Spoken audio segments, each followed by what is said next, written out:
Assalamualaikum warahmatullahi wabarakatuh. Perkenalkan, nama saya Yuda Muhammad Aziz, NIM D10512111080 dari Teknik Lingkungan kelas B. Saya Zara Septia, NIM D10512111040 dari Teknik Lingkungan kelas B.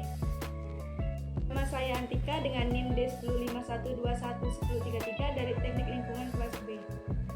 Nama saya Astri Tiffany Putri dengan NIM D10512111039 dari Teknik Lingkungan kelas B. Nama saya Nabila Andia Ismara, NIM D10512111072 dari Teknik Lingkungan kelas B.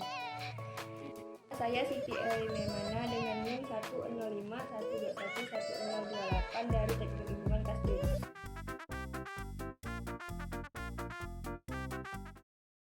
Di dalam atmosfer terdapat salah satu unsur yang keberadaannya sangat berlimpah, yaitu sekitar 78% gas adalah nitrogen.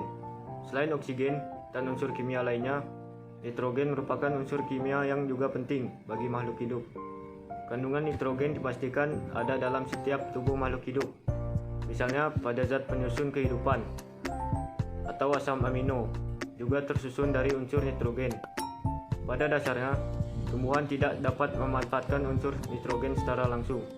Unsur nitrogen dapat dimanfaatkan tumbuhan apabila unsur tersebut telah terbentuk menjadi senyawa nitra atau NO3. Berubahnya gas nitrogen menjadi senyawa nitra atau NO3 disebut dengan proses fiksasi atau pengikatan nitrogen yang dapat terjadi secara biologis dan kimiawi. Pengertian dari siklus nitrogen itu sendiri adalah suatu proses perubahan senyawa yang mengandung unsur nitrogen yang kemudian berubah menjadi berbagai macam bentuk kimiawi lain. Perubahan tersebut dapat terjadi secara biologis maupun non-biologis. Siklus nitrogen sangat dibutuhkan di dalam ekologi karena jumlah ketersediaan nitrogen akan berpengaruh terhadap tingkat ekosistem, termasuk produksi primer dan juga dekomposisi. Nitrogen di lingkungan sekitar terdapat dalam berbagai bentuk, seperti nitrogen organik dan amonium, nitrogen oksida dan nitrat, oksida nitrat dan nitrit, serta gas nitrogen anorganik. Nitrogen dalam bentuk organik ada dalam sel hidup atau organisme hidup, bentuk produk dalam proses dekomposisi bahan organik. Siklus nitrogen intinya akan mengubah nitrogen dari bentuk ke bentuk yang lain. Sebagian besar proses perubahan ini dilakukan oleh mikroorganisme. Berubahnya gas nitrogen menjadi senyawa nitrat NO3 disebut dengan proses fiksasi atau penangkapan langsung gas hidrogen.